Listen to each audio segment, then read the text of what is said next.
আল্লাহর মেহবুব বান্দার পায়ের ছাপ।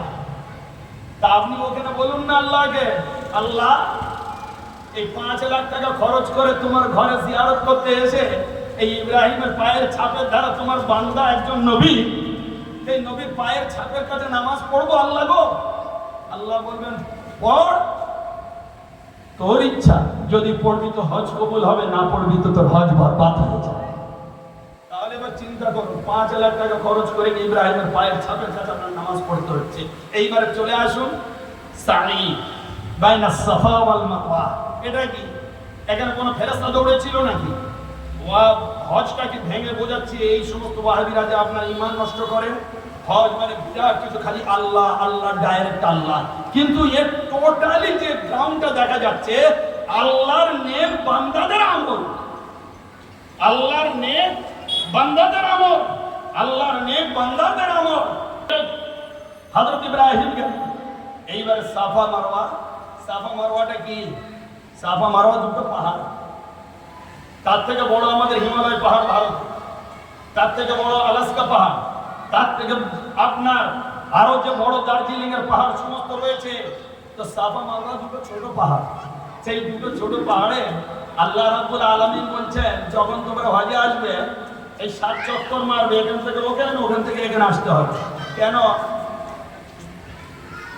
আপনি যদি বলেন যে আল্লাহ গো, আমি কেন 7 চক্কর এখানে মারবো? আমি তোমার ইবাদত করতে এসেছি, এখানে তো দৌড়াদৌড়ি করতে আসিনি। দৌড়াদৌড়ি করার জন্য আমাদের কি ওখানে জায়গা নেই ইন্ডিয়ায়? সেখানে দৌড়াদৌড়ি করবো। এখানে এসেছি তোমার ঘর দেখবো, নামাজ পড়বো, চলে যাবো। আল্লাহ বলবেন, রে বান্দা, আমার হজটা বুঝলি না? ওই মেহবুব বান্দাদের তরিকাটাই কমপ্লিট করার নাম হচ্ছে হজ। সুতরাং তুই যদি দৌড়াস, আমার এক প্রেমিকা, আমার এক ওলিয়া, নবীর স্ত্রী, নবীর মা, ইব্রাহিমের স্ত্রী এবং ইসমাইলের আম্মা হুজুর হযরত হাজেরা দৌড়েছে, আমার ওলিয়া দৌড়িয়েছে।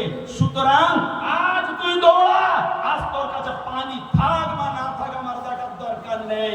সে যে অবস্থায় দৌড়িয়েছিল তুই দৌড়া, তবে তোর হজ কবুল হবে। তাহলে একজন আল্লাহর নেক বান্দির আমল করছে, 4000 বছর আগে চলে গিয়েছে, তার সুন্নতটা এখনো থেকে গিয়েছে, হ্যাঁ, সেটা ইবাদত হচ্ছে। এইবারে উনি যখন নেমে এলেন, কি দেখলেন? নিজের শাহজাদার পায়ের আঘাতে পানি ফুটে বেরোলো। যখন আঘাতে পানি ফুটে বেরোলো, তাকে বলা হয় জমজম। একজন মায়ের জবানের ক্ষমতা দেখুন। হাজেরা দেখলেন যে এখানে পানির বড় অভাব, এই পানির জন্য দৌড়াদৌড়ি করছি, কিন্তু সেই পানি আজ আমার বাচ্চার পায়ের আঘাতে ফুটে উঠলো, তাহলে পানিটা তো নষ্ট হয়ে যাচ্ছে। এই পানিকে কি বলা হয়? জমজম। জমজমের মানেটা শুনুন, কে বলেছিলেন? তো হযরত মা হাজেরা দেখলেন পানিটা নষ্ট হয়ে যাচ্ছে। সাথে সাথে কি হলো, 2-4টে নুড়ি পাথর নিয়ে উনি চারিদিকে দিলেন, ব্যারিকেড করে দিয়ে বললেন, মায়ের জবান, আল্লাহর একজন নেক বান্দি ওলি আল্লাহর জবান শুনুন। বললেন জমজম, জমজম, স্টপ স্টপ স্টপ, থেমে যাও, রুকে যাও, রুক যা, রুক যা।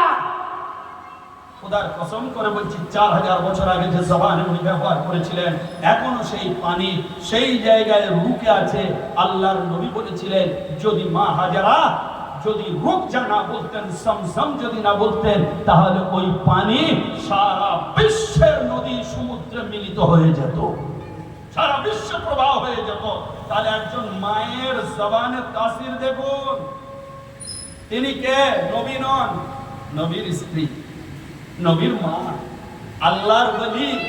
তার জবানের তাসির দেখুন। চলন্ত পানিকে বললেন রুকে যা, সেই রুকে গেল।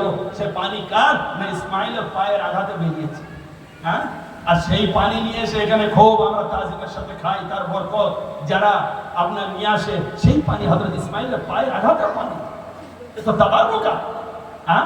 ও তাবাররুকা যদি খাওয়া জায়েজ হয়, তাহলে এখানে আমাদের মাজারে যে সমস্ত নজর নিয়াজ 11 শরীফ হুজুর গৌসপাক খাজা আজমির রহমাতুল্লাহ আলাইহির ফাতিহা যেগুলো আমরা করি, আমাদের পীরানে তরিকা আমরা ফাতিহা পড়ে তাবাররুক করি, তাহলে কেন খাওয়া হারাম হবে? কিসের জন্য? ওই তাবাররুক তো খাচ্ছ পানি, তাহলে এ তাবাররুক হারাম কেন?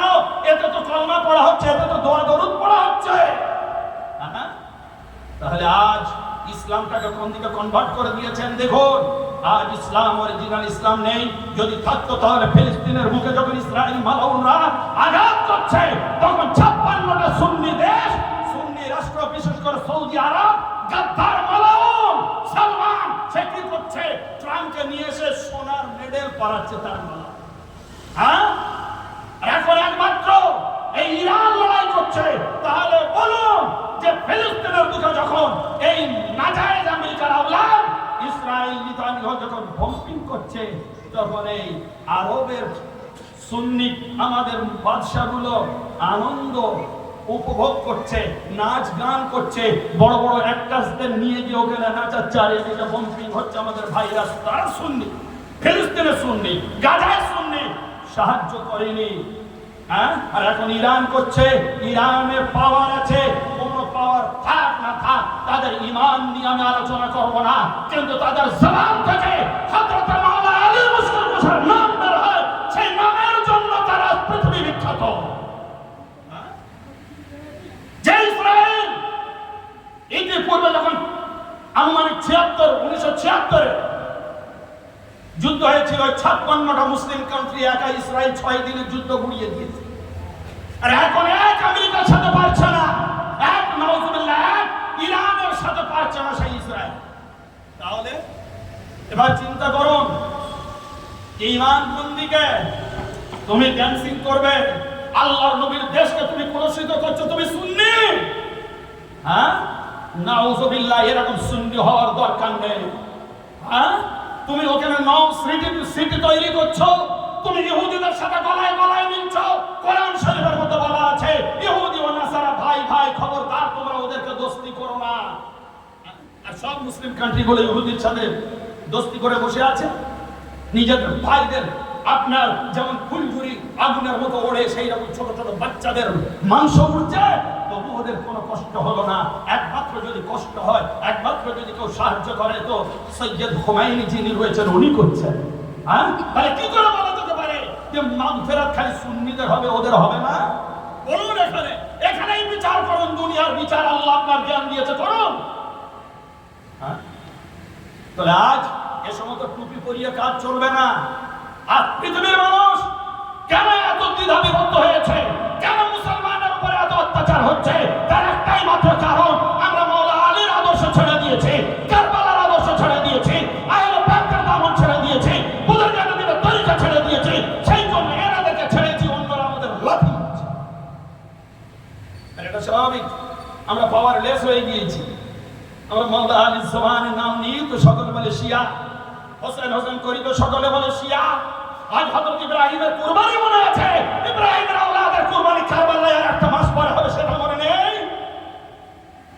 হ্যাঁ, ইব্রাহিমের কুরবানি যখন হয় তখন কি বলা হয়?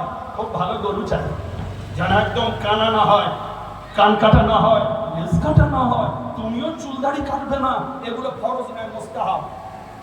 সুন্দর একদম হৃষ্টপুষ্ট হয়, হায় রে সুন্দর করে 3টা ভাগ হবে, খুব সুন্দর করে কুরবানি দেওয়া হবে। তেমন সময় পুরো ডেসক্রিপশন আপনার সামনে মাসকে মাস মৌলবীরা বলতে থাকে। তাই এবারে ঠিক আছে, একটা সুন্নতি জিনিস, একটা আমাদের মসলা, সেগুলো তোমরা শোনাচ্ছ, খুব ভালো আছে।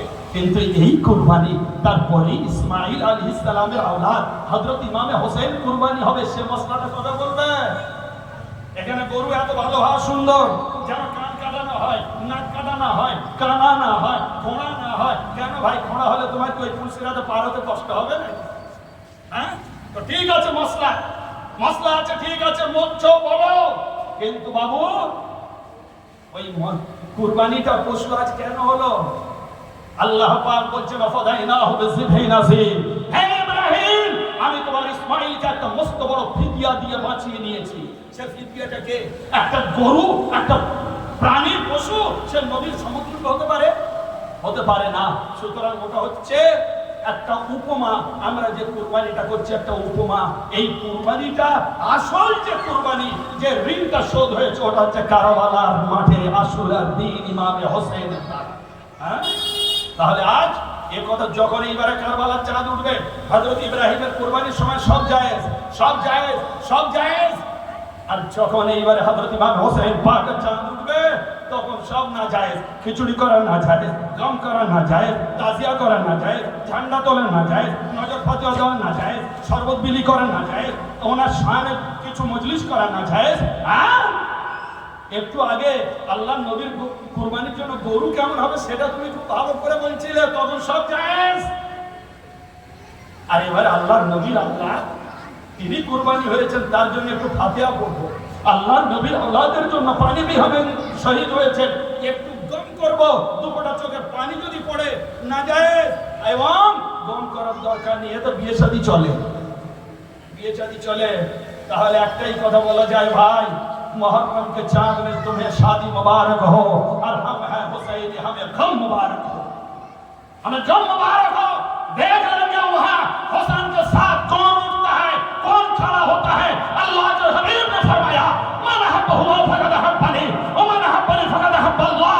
जो बंदा मुझे इमाम हुसैन से मोहब्बत किया, उसने मैं रसूल हम से मोहब्बत किया, और जो मुझसे मोहब्बत किया उसने खुदा से मोहब्बत। अल्लाह के हबीब ने फरमाया, मन अहब्बल्लाह मन अहब्बा हुसैना। जिसने हुसैन से प्यार किया उसने खुदा से मोहब्बत किया।